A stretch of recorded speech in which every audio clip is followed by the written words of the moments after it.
Hello everyone, कैसे हैं आप? तो दोस्तों, होता क्या है कि लाइफ में हम बहुत जल्दी अजम्पशंस बना लेते हैं थोड़ी सी इन्फॉर्मेशन के साथ ही। तो नतीजा क्या होता है? आपके जो अजम्पशंस में वेरिएबल्स ज़्यादा होते हैं, कंफ्यूजिंग होते हैं और आप सॉल्यूशंस नहीं लिख पाते हैं। तो आप इस बात को कैसे रिलेट करते हैं वो आपके ऊपर है, पर मैं आज इसी बात पर आधारित कुछ चुनिंदा खास प्रॉब्लम्स पे डिस्कशन करने वाला हूँ, पोलिनोमियल्स पर बेस्ड। ठीक है, तो जैसे कि आप जानते हैं, पोलिनोमियल्स हमारे सबसे खास फंक्शंस में से आते हैं और ज़्यादातर क्वेश्चन इन्हीं के अराउंड घूमते रहते हैं हमारे जेई मेंस और एडवांस के कोर्स में। तो बात ये आती है, जैसे ही आप किसी पोलिनोमियल को कंक्लूड करते हैं, मानते हैं किसी प्रॉब्लम में, तो किस तरीके से मानते हैं? ठीक है। बहरहाल अगर आपको बोले जाए क्वाड्रेटिक पोलिनोमियल अगर अज्यूम करना है तो आप कैसे करेंगे? आप सटासट शुरू हो जाएंगे a x square plus b x plus सी।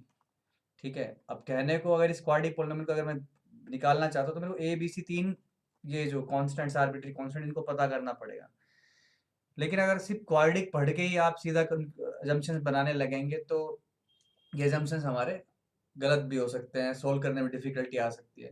तो और पढ़ो क्वेश्चन में और क्या इन्फॉर्मेशन दे रखी है, अगर कोई रूट दे रखा है तो मैं और कैसे अजम्पशंस बना सकता हूँ। ठीक है, तो कुछ प्रॉब्लम्स लेते हैं, उस पर बाद डिस्कशन करते हैं इस पर। ऐसा हम बोल रहे हैं कि एफ एक्स क्या है, इज ए क्यूबिक पोलिनोमियल। ध्यान से समझिए इस बात को, काफ़ी सारी चीज़ें क्लियर हो जाएंगी इसमें कि हम किस तरीके से मान सकते हैं। अब जैसे कुछ बच्चे क्या है, क्यूबिक पोलिनोमियल पढ़ते ही चालू हो जाएंगे, क्यूबिक पोलिनोमियल क्या होता है, a x cube plus b x square plus c x plus d. But again, अगर आप अपना क्यूबिक पोलिनोमियल सीधे सीधे ऐसे मान लेंगे कि ए एक्स क्यूब, तो आप शुरुआत में आप कितने आर्बिट्री कांस्टेंट इंट्रोड्यूस कर दे रहे हो? चार। मतलब पोलिनोमियल निकालने के लिए आपको ए बी सी डी, चार वेरिएबल्स सोल्व करने पड़ेंगे, तब आप पोलिनोमियल की इन्फॉर्मेशन जान पाएंगे। तो हालांकि यहाँ तक इतना ही कंक्लूड कर पा रहे हैं, तो और पढ़ते हैं सवाल। उसमें क्या दिया हुआ है, f x is a cubic polynomial such that f of के is equal to minus two by k is satisfied. ठीक है, four k is equal to two three four five. और पूछ रहा है मेरे से फाइंड 52 माइनस 10 F10 का वैल्यू क्या होगा। ठीक है, ध्यान से देखना है कि एक स्टेप सवाल में हम क्या, कैसे अजम्पशन ले रहे हैं, कैसे प्रिकॉशंस ले रहे हैं, तो ही अपनी सही अप्रोच बन पाएगी। ठीक है, तो पहली बात तो मैं क्या कर रहा हूँ कि सीधे सीधे कुछ स्टूडेंट्स ऐसे भी अज्यूम कर सकते हैं, इससे भी शुरू कर सकते हो। पर ऐसा करेंगे क्या? बेसिकली आप क्या कर सकते हो, चार इक्वेशन आराम से बना सकते हो। F2 की वैल्यू कितनी होगी? -1, 2 पुट कर दो यहाँ पे।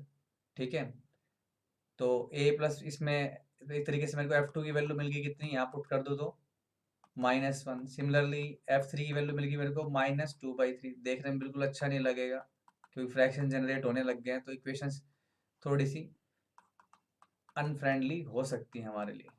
ठीक है, तो कोई दिक्कत वाली बात नहीं है, आप एफ एक्स को ऐसा भी एज्यूम कर सकते हैं, इसमें डाल डाल की वैल्यू भी निकाल सकते हैं। तो अगेन F2 -1 दे रखा है, एक्स का वैल्यू 2 डालो, उसको इक्वल टू माइनस करो, तो ए बी सी डी में आपको चार इक्वेशंस मिल जाएंगी। ठीक है कि नहीं?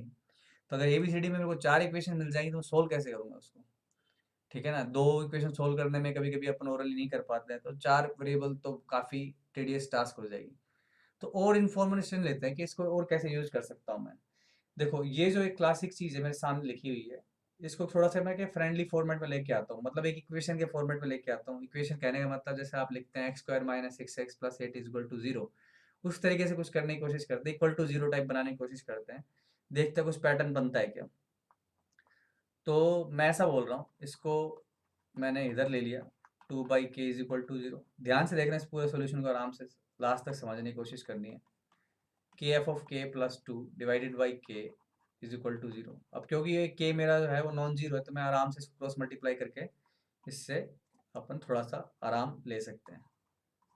ठीक है, अब जब तक इक्वेशन में क्या हो कि एक्स ना दिखे, हमें थोड़ा फील नहीं आती है, तो मैं ऐसा बोल सकता हूँ कि के की जगह मैं एक्स डाल देता हूँ, X F X plus two is equal to zero. पर ये ध्यान रखना है, ये सिर्फ किसके लिए सेटिस्फाई करती है? Four X is equal to two three four five. Okay, कोई इशू? क्लीन दिख रहा है यहाँ तक सवाल? तो मैं इस इक्वेशन तक पहुंच गया हूँ। अब ध्यान से देखो, ये भी क्या है, एक पोलिनोमियल, बिकॉज एफ एक्स एक पोलिनोमियल है। और वो कितनी डिग्री का बताया हुआ था मेरे को? 3 डिग्री का। ठीक है, 3 डिग्री का। ओके, तो यहाँ से मेरे पास कितने डिग्री का पोलिनोमियल दिखाई दे रहा है? एक्स से मल्टीप्लाई करने के बाद 4 डिग्री, है कि नहीं? और 4 डिग्री पोलिनोमियल है और उसको x F X plus to एक 4 डिग्री पोलिनोमियल नजर आ रहा है, जिसको एक्स क्या सेटिस्फाई करता है, 2 3 4 5 इसके क्या हो गए, रूट हो गए। तो बचपन में एक थ्योरम पढ़ी हमने, फैक्टर थ्योरम। अगर हम बोलते हैं x minus alpha is factor of P x, तो उसका क्या कंक्लूजन निकालते हैं हम कि पी अल्फा क्या हो जाएगा, जीरो। बहुत फिर ट्रू होती है। ठीक है, मतलब कहने का सिंपल सा मतलब, जैसे आपको बचपन में बताया गया कि जैसे ये X square minus six X plus eight equal to zero, एक क्वाड्रेटिक इक्वेशन, आप इसको फैक्टर, अगर इसके फैक्टर्स बन रहे हैं तो अपन ऐसे लिखेंगे ना, x minus two x minus four, कोई इशू। तो मतलब सेम वैसे ही ये भी एक पोलिनोमियल है जिसके रूट्स क्या, टू थ्री फोर फाइव। तो आप समझ पा रहे होंगे कि मैं इस पोलिनोमियल को क्या लिख सकता हूँ, इसके फैक्टर्स के प्रोडक्ट के तौर पर लिख सकता हूँ। ठीक है, तो मैं ये चाह रहा हूँ कि भाई आप क्या करना चाह रहे हैं कि क्योंकि x minus two x minus three x minus four x minus five इसके फैक्टर है, तो मैं इसे फैक्टर के प्रोडक्ट के तौर पे लिख देता हूँ। ओके, लिख दिया, x minus three x minus four x minus five. पर यहाँ पे एक बात का ध्यान रखना है कि लीडिंग कोफिशिएंट जैसे यहाँ पे वन है, तो आप सीधे सीधे फैक्टर लिख पा रहे हो, पर मेरे को पता नहीं कि एफ एक्स में लीडिंग कोफिशिएंट क्या है। तो सावधानी के लिए अपन क्या कर लेते हैं, ए मान लेते हैं।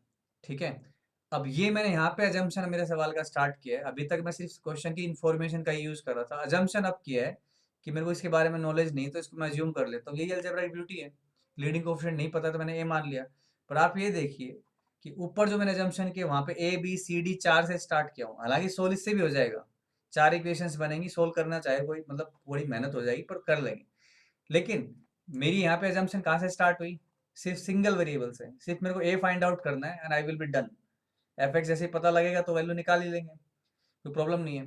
और एक और चीज, जैसे कि जैसे जैसे ये फॉर्मेट बना ना x F X plus to, तो मेरे को और चमकता है कि हाँ शायद मेरी अप्रोच सही जा रही है, क्योंकि क्वेश्चन में मेरे को जो निकालना है ना आंसर वाला, वो टेन एफ टेन पता करना है, मतलब एक्स की वैल्यू टेन निकाल के आंसर निकाल लूँ कि यहीं से ही, वो बिल्कुल मत करना है यहाँ पे। ठीक है, कि यहाँ पे फटाफट टेन एफ टेन डाल दिया तो ten F ten equal to minus two, blunder हो जाएगा, क्योंकि ये जो इक्वेशन इक्वल टू जीरो हुई है ना, वो सिर्फ किसके लिए हुई है, टू थ्री फोर फाइव के लिए, टेन के लिए नहीं हुई है। आ रही बात समझ में आपको, टेन पे वैल्यू कुछ और आ जाएगी।